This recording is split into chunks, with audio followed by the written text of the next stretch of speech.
Hello, tunia hi KUKI channel isei diwa hi ai le nen request dungjui wa Windows 7 apat nai Windows 10 iti thun ding am ti isei diwa hi in to hi chilai start na chi ding na hi chi ke hi vele chun Windows 7 hi in aban le hi chi wa ko na hi internet hongin lang internet na hon jo ting le Windows 10 download tinang type le chun ni tai hong ding aban le chiling in hon ding hi na chiling in hon ding na hon jo ting le file neo khat hung umentin a file hi chi lien bi se lo hin chi to bang hin mu ding hi in aban le hi chi wa hi na click ngai le hi chi a file neo cha chong ki download ding hi na hoi lai pen na save nom ham folder na de ai le chawai na choose the hi in aban le chawai hi save na bol ding na save jo ting le hi chawai download a ki jit nin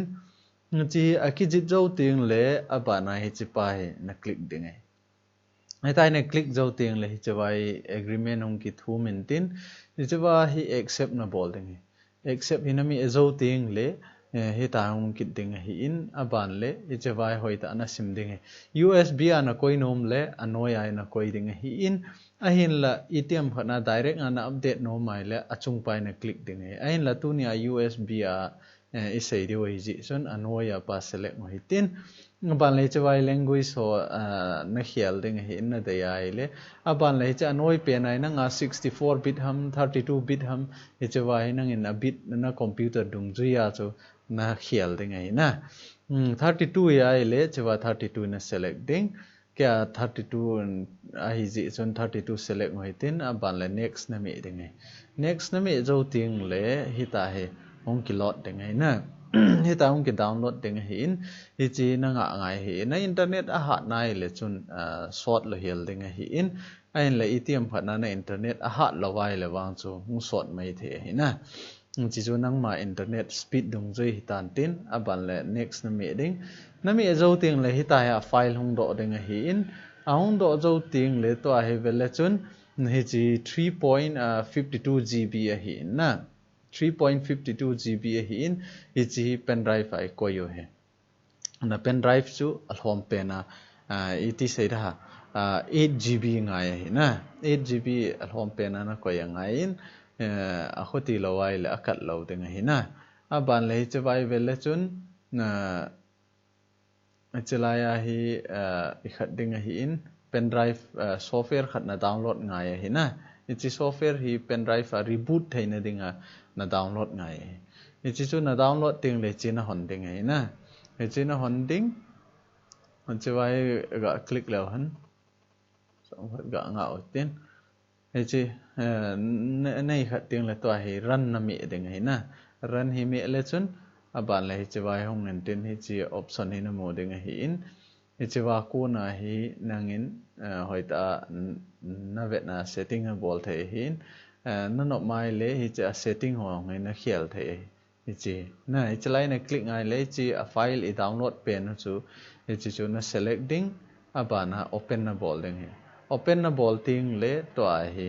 na pen drive a chu reboot bol jing thei ding na a file chung ki set ding hi a file chung ki set ding hi in hi chawai nang computer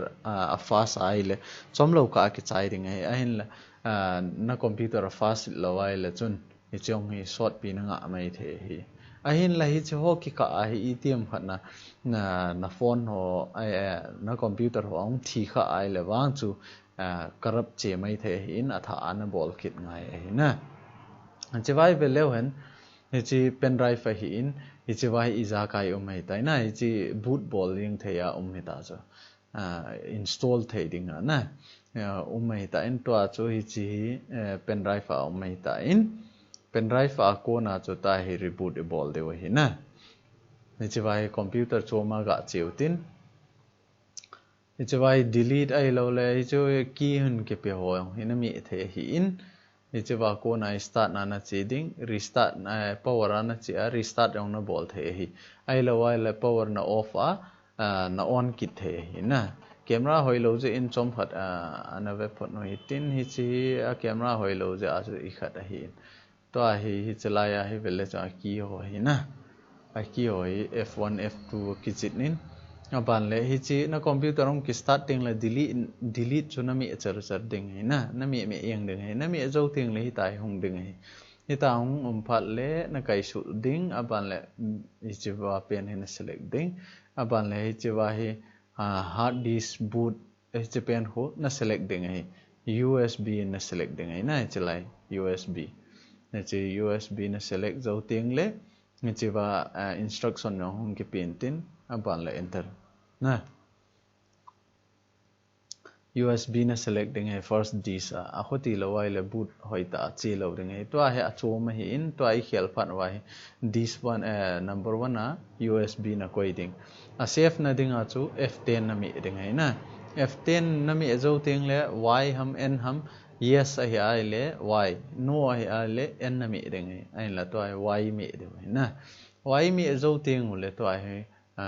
computer cho hong ke on ta in hong ke on zo ting le hi chi hong ding ai tai na ngan chi hong ting le to hi nang in language ho na no mai le na select thai aban le chi lai na me ding install na install na me ding install na me ting la chom phat na nga ding hi in to hi amala ma boot hong ke bol ding ai tai chawa hi na no mai le key na ne ya le na enter the hi in a hi lo wai le chawa skip na bol the hi na in zo ting on le Windows key serial key chu i hap thai wa hi in ni chalai na me ding aban la next se bol de ni chawa hi upgrade a hi lo le customer ki chinin customer na che ding aban la hi chawa C drive na C drive pen chu na select ding hi na drive dang na select kha ai le adang ho chu ki remove ding ai ji chun ni chawa hi hoitah na vet ding C drive bo na nai khat ding ai na C drive na selecting na no mai le chawa hi format yong na bol the hi ano ya hi format na hi chong hon na bol the hi in ai lo wai le na no mai le delete na bora partition na khial the ki hi ai la delete na bolai le chon partition na khial ding a drive dang o setting ai ji chun format bol hi tin okay me tin okay me zo ting le to hi ni chawa hi bona free ta cha na han chi free space tampiung ki ji ta cha nga ban le chawa hi anoi langa next ai na chi khit ding ai chlai na me ding na me zo ting la to ang kin install ding hal khat a video ang ki forward ding hi in aji chui chi nga wai le shot ding ai ni tai hong ding ni ta hong zo ting le anoi langai vele chon option khat ki chana chi a chi chai to ka na nga ding ai chi a chi chai ting la mal ma hong ki restart ta vet to hi chawa hi delete me ngai to lo chu i ma nge me ngai to lo he ta so na nga ding ai ama sa chu delete me o hen chawa na press any key ti pe na hi na imi o hi in to hi i ma cha me ta lo ding he ta so na koi den ding ai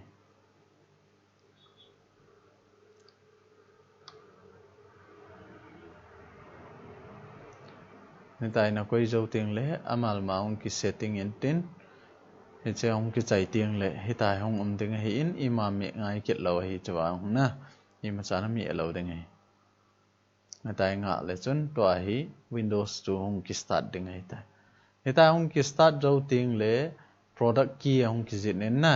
he chu pen hi na no mai le na enter the hi in a hin la to hi enter nai lo de wei ji chun hi chlai me de wei hi chlai me zo ting le to hi aning langa ve le chun hi chawai chlai pai na mi khit ding ai na chi forward ong ki bol hi in he ta ong ki selecting i ma cha me ngai lo na nga yeng ding ai na nga zo ting le to hi chi ong ding ai na hi chlai hong en tin na no mai le hi chlai na me thei aban le next na me khit ding ai next na me zo ting le to hi chlai hong en tin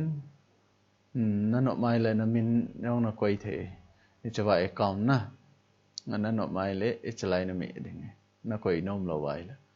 na email na koi nom ma le na koi the hi in a hin la na koi nom lo wai le chlai na me ding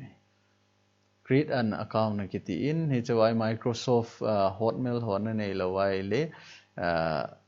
na ki create the hi in ai lo wai le na PC min ding na ti chu na computer min ding hi chawa hi na mi the